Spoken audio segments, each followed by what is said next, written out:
Kamusta mga kaibigan? This is Lan from hashtag Walk with Lan.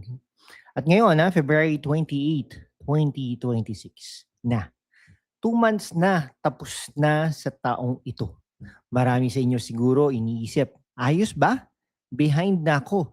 Wala pa akong na-achieve sa New Year resolutions ko. Pero teka lang, totoo ba yan? O puro utak lang yan na nagpapaniwala sa'yo na tapos na? Sa totoo lang, may 10 buwan pa tayo sa 2026. That's almost a whole year pa. Hindi ka late. Handa ka lang talagang gawin ito ng iba this time. Ako rin noon, January, excited mag-set ng goals, lose weight, mag-ipon, mag-side hustle. Tapos February pa lang, nawawala na yung momentum. Traffic sa EDSA, OT sa office, gastusin sa bahay, ayuda sa pamilya, tapos bigla na naman, bukas na lang. Pero yung nagbago talaga sa buhay ko, hindi motivation. Kasi motivation, pumupunta at umaalis. Yung nag-work systems, systemic. Parang building a jeepney route or route. May clear path, schedule, at stops. Hindi basta-basta, sige lang, bahala na. Ngayon, ibabahagi ko sa inyo yung exact framework na ginagamit ko na applicable dito sa Pilipinas. Sa busy life natin, sa limited time, sa diskarte natin. Ready ka na ba? Tara, simulan natin. Start what would actually excite you. Huwag yung gusto kong maging milyonaryo lang. Tanungin mo sa sarili mo, ano pa talagang magbabago kapag nangyari yon? Mas maraming oras kasama ang pamilya, freedom from utang, less stress sa bills, travel kahit local muna, like Boracay or Baguio. Sa akin, health, para makalaro ng matagal sa mga anak, pamangkin, mga apo later on. Okay? Wealth, para makatulong, no? Sa daddy at magkaroon ng emergency fund. Ang purpose niyan, para ma-share ko rin ito sa iba through content. Anong sayo? I-comment mo na. Pangalawa, pick only 3 focuses for the next 90 days. Hindi ito 10 or 12 goals. Overload yan. 3 lang. Halimbawa, kalusugan, health, mag-walk daily, kain less junk. Pera, wealth, mag-ipon, 20% ng sweldo, mag-side gig like online selling or Grab or YouTube, YouTube channel. No? Kaya supportahan nyo po ang hashtag Walk with Lan. Pamilya, purpose, quality time, or mag-aral ng bagong skill para sa better job or sa PhDCS or DIT. Mga kaibigan, sa Pilipinas, common ito. Health dahil sa sakit, wealth dahil sa inflation at gastusin, at purpose dahil gusto nating maging proud sa pamilya. Pangatlo, reverse engineer it into tiny actions. Big dream, quarterly, monthly, weekly, daily. Halimbawa, wealth goal, mag-ipon ng 50,000 by June. Okay? Ayan. O anong nun? Monthly natin, 8,333. Weekly, 2,000. Daily, skip Starbucks, 150 pesos save. Mag-walk instead of Grab, 100 pesos 100 pesos save. Mag-post sa FB Marketplace, 1 item or carousel, tiny pero consistent. Sa health, big lose, 10 kilos, monthly 2 kilos, weekly exercise 4 times, less rice, daily 10,000 steps, lakad sa barangay, 1 healthy meal. Tayo, naglalakad tayo sa school. Lakad-lakad lang, no? Okay, yun. Pang-apat, 1 priority per week. Isa lang na bagay na kapag natapos, panalo na yung linggo. Halimbawa, this week, mag-set up ng GCash savings, auto-debit. Next week, mag-start ng 30 minutes home workout.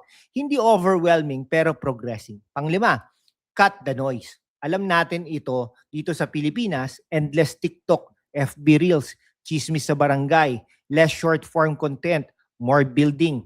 Limit 30 minutes a day sa socials. Instead, read books like Atomic Habits in Tagalog, summaries. Or listen to podcast habang nasa gym. Yan. Pang-anim, count the cost. Tayo nire-record natin ang ating mga gastusin, malaki nga, no?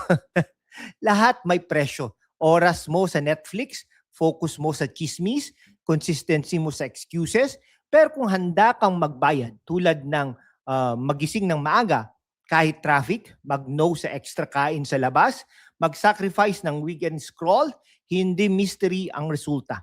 3 focus months, 3 distracted years. Mga kaibigan. Mga kaibigan 2026 na. Pwede pa ring maging pinakamagandang taon mo itong 2026. Hindi dahil perfect ka, kundi dahil gagawin mo ito ng may sistema. Hindi puro hype. Ngayon, action time. I-comment, no, mga kaibigan. I-comment ang 3 focuses mo for the next 90 days. I-like kung na-motivate ka. Subscribe at i-bell para sa more real talk motivation para sa Pinoy life. Mga kaibigan, ngayon bago tayo mag-conclude, hayaan nyo akong magbigay ng real Pinoy examples kung paano gumagana itong framework na ito sa totoong buhay dito sa atin. Kasi minsan, nakikinig tayo ng advice pero iniisip natin, di ba sa abroad lang yan? Dito sa Pilipinas, traffic, bills, pamilya, paano? Una, health focus. Marami sa atin after work pagod na. Traffic pa sa EDSA or C5, tapos uwi pa sa Quezon City o Manila, paano mag-exercise? Simple, reverse engineer to tiny daily actions. Halimbawa, yung isa kong kaibigan sa Quezon City, nagsimula lang siya sa 10 push-ups sa sala bago matulog. Walang gym membership. Tapos naging 20, tapos nagdagdag ng 15 minuto, YouTube home workout habang nanonood ng free videos. Ngayon, after 90 days, bumaba siya sa 8 kilos. Mas fit at mas may energy kahit overtime. Kita ninyo hindi kailangan maging gym rat agad. Start small, gawing consistent. Pangalawa, yung wealth o ipon. Ang common goal, magkaroon ng emergency fund o pang down payment. Pero paano kung sweldo lang, pang buhay? Gamitin ang GCash or Maya, set auto GSave or auto invest, 100 to 200 pesos kada sweldo day.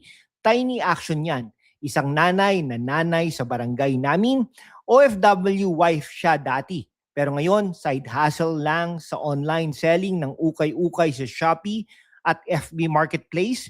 Ginawa niyang weekly priority, mag-post ng 5 items every Sunday. Resulta, extra 5,000 to 10,000 a month. Enough para sa school allowance ng mga anak. Diskarte lang, plus a system. Pangatlo, purpose, pamilya. Hindi lahat pera o katawan. Marami rin ang gustong mas maraming quality time sa pamilya.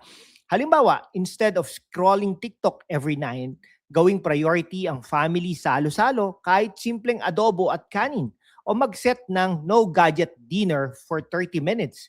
Nakita ko na sa maraming pamilya dito, nung ginawa nila ito consistently, mas close sila, mas masaya ang bahay. Kasi sa Pilipinas, pamilya ang pinakamalaking why natin. At isa pang tip, track mo sa notebook o phone notes. Simple lang, sulat yung 3 focuses mo, weekly, priority, at daily wins. Parang ganito. Kung nakikita mo yung progress, lalong lumalakas ang loob mo. Hindi na sayang ang simula mo kahit February na. Kaya tanong ko sa inyo ngayon, alin sa 3 focuses mo, health, wealth, o purpose ang pinaka-excited ka ngayon? At ano yung tiny daily action mo starting tomorrow? I-comment mo na yan habang mainit pa para maging accountable tayo sa isa't isa. Mga kaibigan, nakita nyo naman, hindi imposible. May mga Pinoy na katulad natin na ginagawa na ito. Ngayon, 2026, pwede pa ring maging pinakamagandang taon mo. Hindi dahil perfect ka, kundi dahil gagawin mo ito ng may systems, diskarte at puso para sa pamilya mo. Ngayon, action time. I-comment ang 3 focuses mo, tiny action mo. Like, kung ready ka nang mag-start.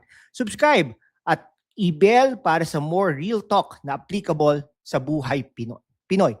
Salamat sa panonood. Hanggang dito, hindi ka pa late. Laban lang at God bless Philippines. See you sa next video. Mabuhay ang Pilipinas.